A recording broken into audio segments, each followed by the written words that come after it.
আসসালামু আলাইকুম রহমতুল্লাহি ওবরকাতুহু। সম্মানিত দর্শক, বাংলাদেশের রাজনীতি এখন লন্ডনমুখী।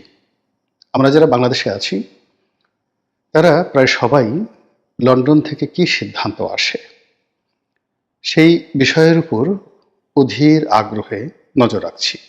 কারণটা হলো বাংলাদেশের এই মুহূর্তে ক্ষমতার যে প্রতিভূ, এবং বলা হয়ে থাকে যে নির্বাচন হলে যারা ক্ষমতায় আসবেন তাদের প্রধান নেতা এখন লন্ডনে আছেন। আবার অন্যদিকে এখন এই মুহূর্তে রাষ্ট্র পরিচালনায় নিযুক্ত ডক্টর মোহাম্মদ ইউনূস তিনিও লন্ডন গিয়েছেন। তার এই লন্ডন গমন নিয়ে পক্ষে বিপক্ষে নানা রকম কথাবার্তা রয়েছে। প্রথম দিকে যেটা বলা হলো যে তিনি ইংল্যান্ডে গেছেন, মূলত ইংল্যান্ডের যে রাজা তার একটি পুরস্কার রয়েছে, বিভিন্ন সেক্টরে তিনি গুণী ব্যক্তিদের পুরস্কার দেন এবং তিনি সেই পুরস্কার ডক্টর মোহাম্মদ ইউনূসকেও এই বছর দেবেন। তো আমরা যারা সাধারণ মানুষ তারা সরকারের সেই কথা বিশ্বাস করলাম। তারপর দেখা গেল যে আওয়ামী লীগপন্থী যারা লোকজন, বিশেষ করে জনাব সজীব ওয়াজেদ জয়, তিনি ইন ডিটেলস একটা ফেসবুক স্ট্যাটাস দিলেন যে রাজা চার্লস যে পুরস্কার দিচ্ছেন সেই পুরস্কারের যে তালিকা, অর্থাৎ কারা কারা পাচ্ছেন সেই তালিকার মধ্যে ডক্টর মোহাম্মদ ইউনূসের নাম নেই।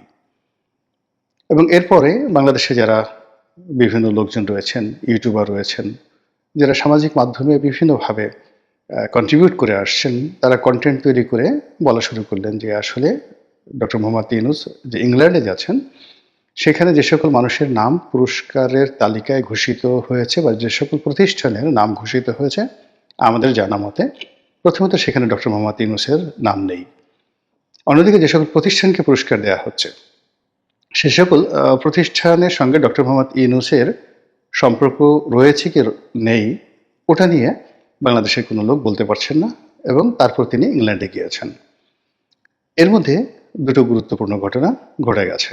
সেটি হলো তার ইংল্যান্ড গমন উপলক্ষে সেখানে বর্তমান সরকার দলীয় সংসদ সদস্য এবং সাবেক মন্ত্রী টিউলিপ সিদ্দিকী, তিনি ডক্টর মোহাম্মদ ইউনূসকে উদ্দেশ্য করে এক একটি চিঠি দিয়েছেন। অর্থাৎ তিনি তাকে পার্লামেন্টে যে টিউলিপ সিদ্দিকীর অফিস রয়েছে সেই অফিসে তাকে লাঞ্চ অথবা ডিনার, সেই লাঞ্চ অথবা ডিনারের দাওয়াত দিয়েছেন, তার সঙ্গে লাঞ্চ এবং ডিনার করতে চান।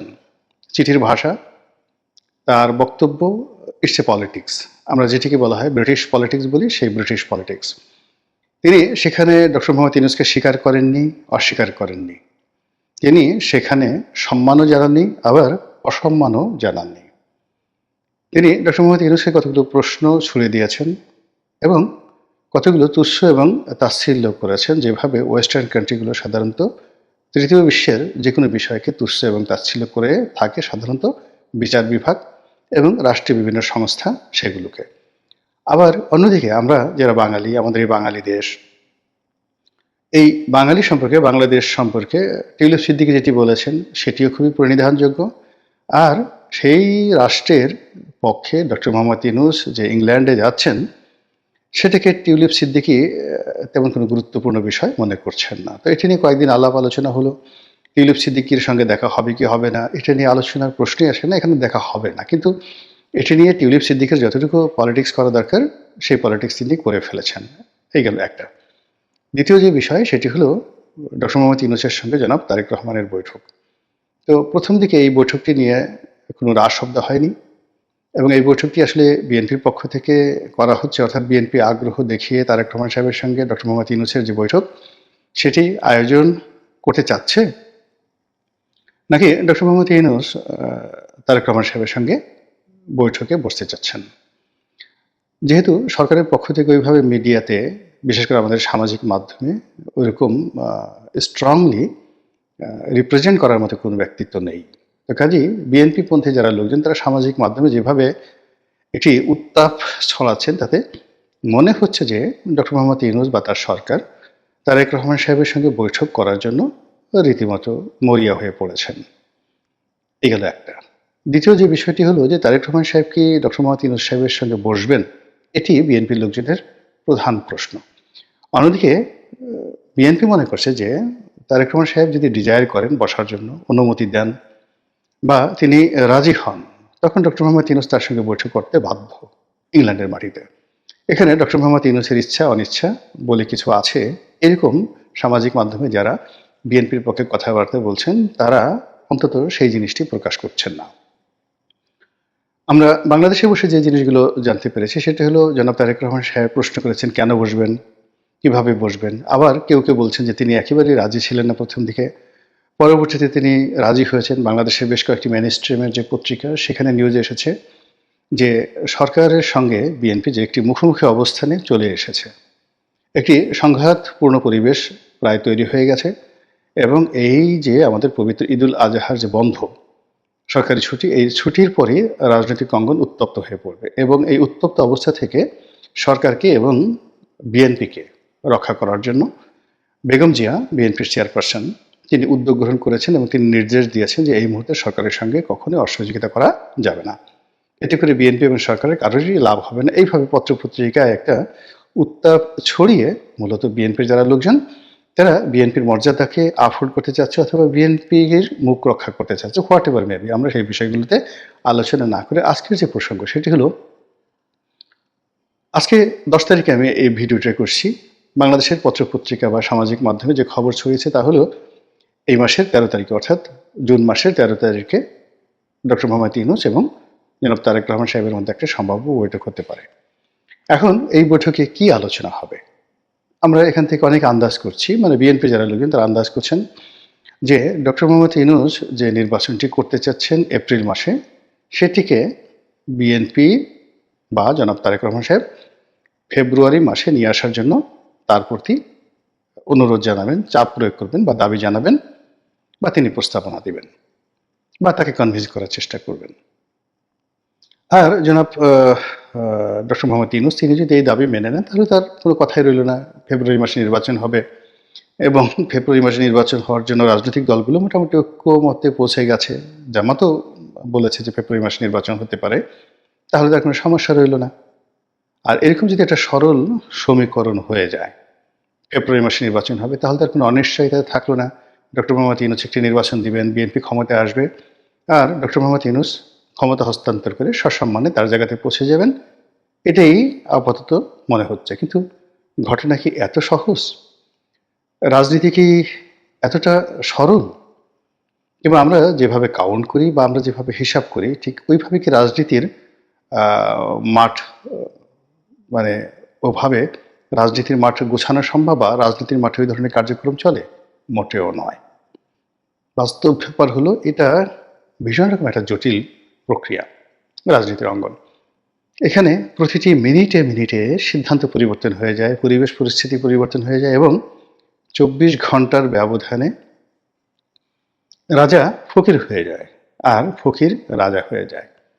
তো কাজেই সেখানে 2026 সনের এপ্রিল মাস হোক কিংবা ফেব্রুয়ারি মাস হোক কিংবা জুন মাস হোক, যেটি ডক্টর মোহাম্মদ ইউনূসের একেবারে চূড়ান্ত মনোবাসনা ছিল যে 2026 সনের এপ্রিল মাসের 30 তারিখের মধ্যে নির্বাচন হবে।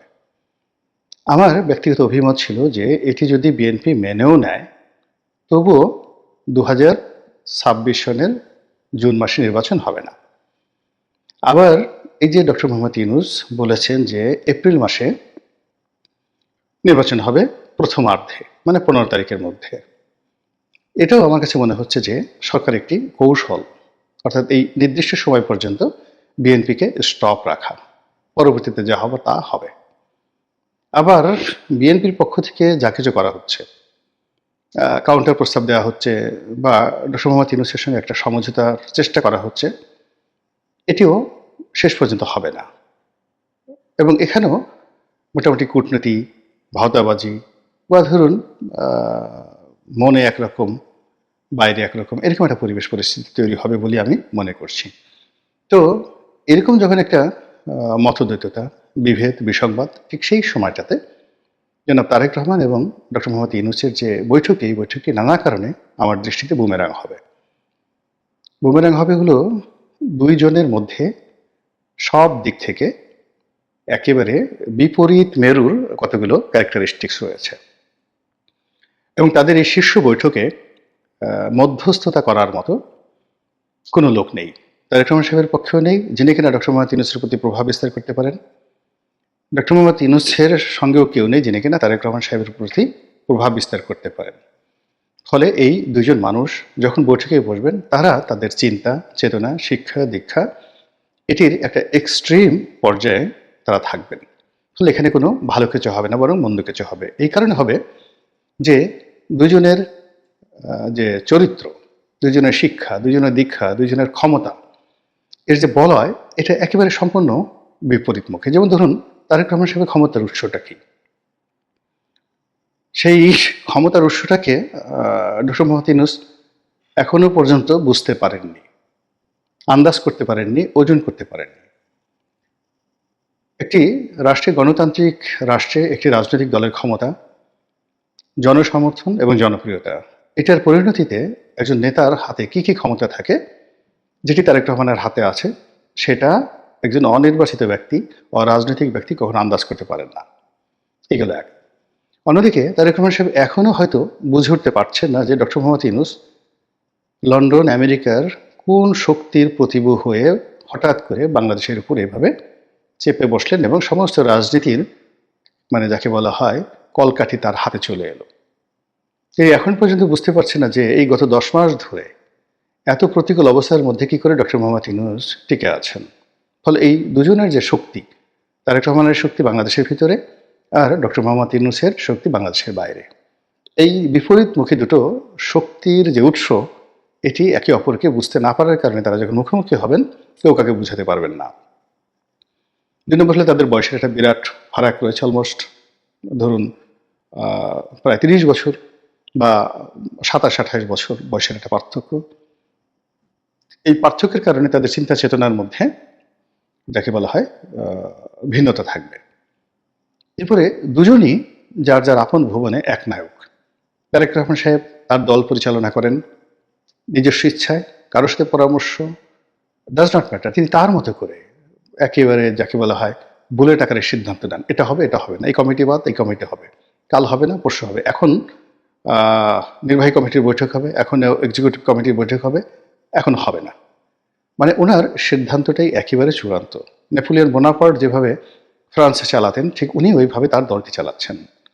আবার একইভাবে ডক্টর মোহাম্মদ ইউনূস ওই একই প্রক্রিয়াতে তিনি তার প্রতিষ্ঠান চালিয়েছেন, এবং এখন যে সরকার, তার যতটুকু ক্ষমতা আছে, সেই ক্ষমতাটা তিনি কারোর সঙ্গে শেয়ার করছেন না, কারোর সঙ্গে আলোচনা করছেন না। তার যেভাবে মনে হচ্ছে সেভাবে নিয়োগ দিচ্ছেন, যেভাবে মনে হচ্ছে সেভাবে বদলি করছেন, এবং যেভাবে তিনি তার যে সিদ্ধান্ত বাস্তবায়ন করতে চাচ্ছেন, ঠিক ওইভাবেই হচ্ছে। ফলে দুটো শক্তিশালী লোহা বা পদার্থ যখন পরস্পরের সাথে একত্র হয়, সেখানে সংঘর্ষ হয়, সেখানে জোড়া লাগে না।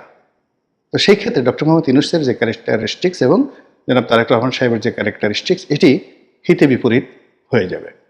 3 নম্বর হলো, এই দুইজন ব্যক্তির, ডক্টর মোহাম্মদ ইউনূস এবং তারেক রহমান সাহেব, এই দুইজন ব্যক্তির জীবনে নেগোসিয়েশনের মাধ্যমে কিছু অর্জন করার কোনো ইতিহাস নেই।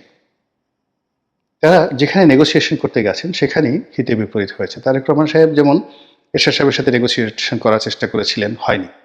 জামাতের সাথে চেষ্টা করেছিলেন, হয়নি। অনেকের সাথে তিনি নেগোসিয়েশন করার চেষ্টা করেছেন, শেষ পর্যন্ত সেটা টিকে থাকেনি। এবং তার কাছে যারা যায় বা গেছে, স্বার্থের জন্য যায়, কিন্তু স্বার্থ শেষ হলে অনেকে তাকে ছেড়ে চলে আসে, বা তিনিও অনেকে বাদ দিয়ে দেন। কিন্তু রাজনীতির যে একটা আর্ট অফ নেগোসিয়েশন, এটি জনাব তারেক রহমান সাহেবের জীবনে কখনো ঘটেনি।